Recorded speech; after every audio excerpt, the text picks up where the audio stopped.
Yan. Tutusok ko lang pong bahagya yan. Yan. So maglalagay po ako ng ilang piraso sa bawat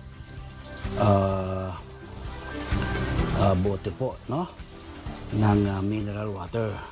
Ibubudbud nyo lang pong ganyan. Yung mga tinanim na spinach, tatakpan po natin ng vermicast, no? Isang ano lang naman pong ganyan. Mga dalawang dakot po, no? Nakatakip na po yan. Ayan. So yung pong fertilizer, meron na sa ilalim, meron pa sa ibabaw. Ang pong ating tirang seeds ay be sure i-shield nyo po uli. Ayan. Nang sa ganoon, kapag susunod na pagtatanim po ninyo, mataas pa rin po yung germination. Yan. Kapag napunta na po sa palad po ninyo, itanim na po ninyo lahat yun. Posible po kasing makontaminate kapag hindi pa tinanim yun. So, ilalagay natin yung pack. Ating spinach. Lagyan po natin ng pangalan na itong ating bagong tanim. Ako po kasi sa dami kong tinatanim. So dapat po talaga naglalagay ka ng pangalan para alam nyo po kung ano yung tinanim nyo yan. Ayan, lagay nyo lang po sa idikit nyo lang po sa bote, no? Ayan. Ayan. Dito. Sa ganon ay alam nyo po, kapag kayo nagtatanim sa mga bote ng ganito, pagsabay-sabay po kayo nagtanim, alam nyo po kung ano yung tinanim po ninyo. Ayan. Katanim, bahagya lang po nga didilig-diligan, ano? Squiskin lang po ganito. Every morning ay didilig-diligan nyo lang po ng bahagya. Nang sa ganon ay mabilis pong mag-sprout ating mga seeds. Ayan. Ating bagong tanim na spinach. Mga 1 week lang naman po yan, tutubo na yan. Ayan. So ganun lang po, no?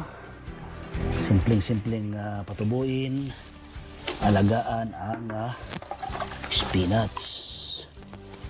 Ayan. Ayun.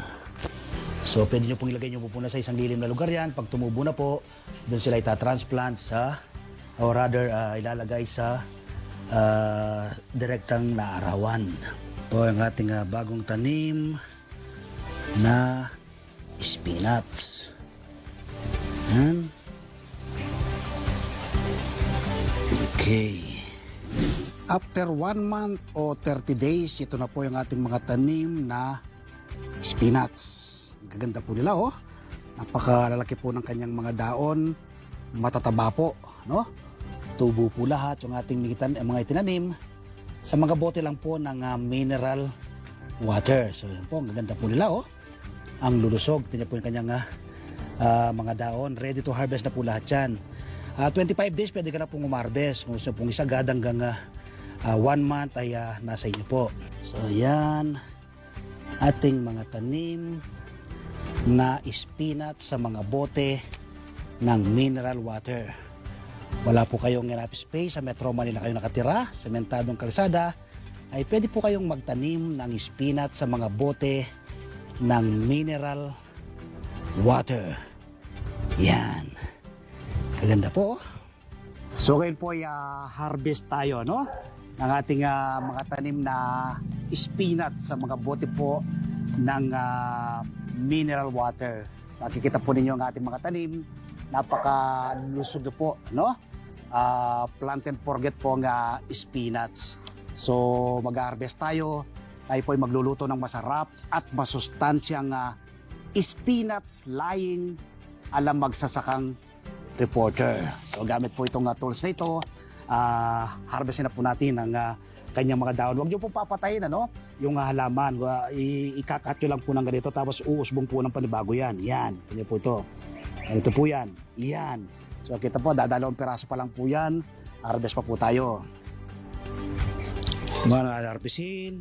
Ito po, lalaki, oh. Ang tataba, oh. Kita nyo po, oh. Ba? As ito. Yan. So, hindi ko po pinapatay yung halaman, ano? Magkakaroon po ng panibagong usbong yan sa mga susunod na araw. Ay, at pwede na lang po siyang ma-harvest. Grabe, lulusog po. Tingnan nyo, oh. Ang lulusog, oh. Ito, yan. Ayun. So, tuwing gusto ko pong magluto ng spinach, kahit igisa nyo lang po ito, ma-harvest lang po ako ng ating mga tanim, no? Simpleng-simpleng alagaan at patubuin. Yan. Oo. Dahil na tayong na-harvest. Oh, ito pa lang. Ito. Ayun. Ang lulusog. Yan. Yan. Ito ng ating mga na-harvest. Oh. Ito pa. Ayun. Grabe. Aha. Ito pa ang harvest natin. Ito. Yan. Ang tataba po ng ating mga tanim na spinach. Ito, laki nito, oh. Ayun. Yan, oh. Ha? Ayun, labi ko nga po sa inyo, plant and forget po ang spinach. Pero, itinuturing po nga ng iba ito, lalo na po yung mga nakakilala po sa lamang ito bilang superfood. So, ito po yung ating na-harvest, ano? Enough na po ito na pagsasamaan ng buong pamilya. Nakaisang palanggana po ako ng bagong harvest na spinach. Ngayon po samahan nyo akong magluluto ng masarap at masustansyang spinach lying alam magsasakang reporter. Tara po!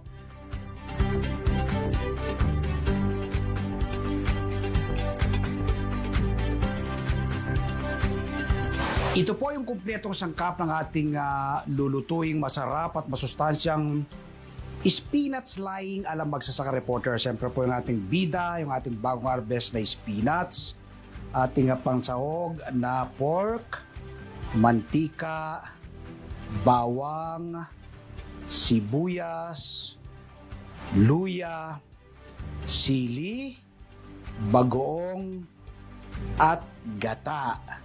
So, yun po ang kumpletong sangkap. Okay, lagyan na natin mantika. Mainit na yung kawali. Right. No, dayang luya. Yan. Silutuin po natin ang luya. Brown para malasa.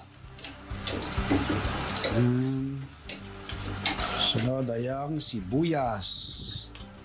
Okay, ganun din. Lutuin natin ang bahagyang sibuyas. Yan. Sunod ay ang bawang.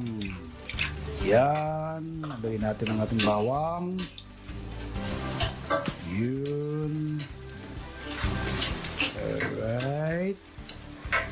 Ating sahog. Pork. Yan.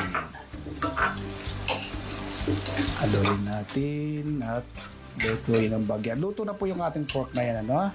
Malambot na, nilaga na natin para mas maging malasa siya. Sunod ay ang alamang o bagong. Yan. Lutuin natin. Yun. Sunod ay ang gata. Yun, ating gata. Right. Haluin din natin ang ating gata, no? Sa ating ginigisa. Ayan. Lagay na natin ngayon ang ating bida. Ito ang ating bagong harvest na spinach. Ayan. Green na green talaga spinach natin, no? Yun. Ayun ay haluin natin. Yan. Okay. Madali lang pong maluto yan dahil kapag ako'y nagluluto po ng mga gulay ay hindi ko po ino-overcook, ano? As much as possible ay half cook lang po aking ginagawa para yung kayong taglay na sustansya makuha po lahat ng ating katawan. Yan. Tingnan natin yung kulong-kulo na. Ayun. Bago ng usok. Grabe. Siguradong napakasarap nito. So ito po yung ating bagong lutong spinach lying alambag sa sakang reporter. Ngayon po ititikman na natin to kung gaano to kasarap, no? Tingin ko tayo. Yan po. Ano po siya, no? Up-cook lang po yung ating spinach. Yan. Kapag po kayo nagluluto ng gulay, tiyakin po niyo up-cook lang.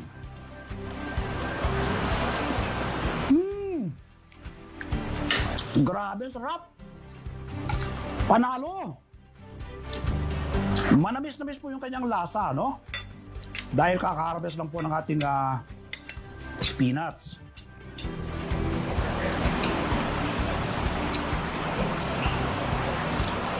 Champion, ano? Sabi, hop!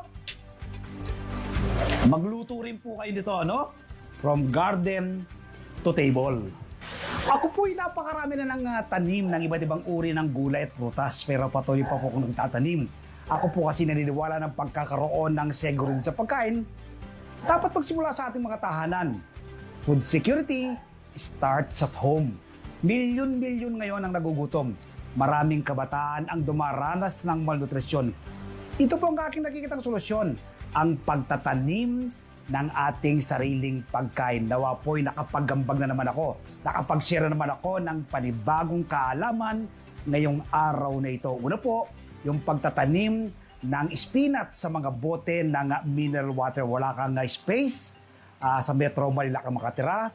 Gayahin niyo po yung aking pamamaraan, no? Sa mga bote ng mineral water, self-watering po ang pamamaraan. Nawa po mula ngayong araw na mapanood ko, magtanim rin po kayo ng inyong sariling pagkain. Salamat po! Ngayon po isasagutin ko ang ilang tanong ng maraming nanonood dito sa ating show. Ang unang tanong natin ay mula kay Birinya Sampaga. Hello magsasaka reporter, magandang umaga po. Ano pong magandang pesticide na gamitin sa namumungang okra? Salamat po.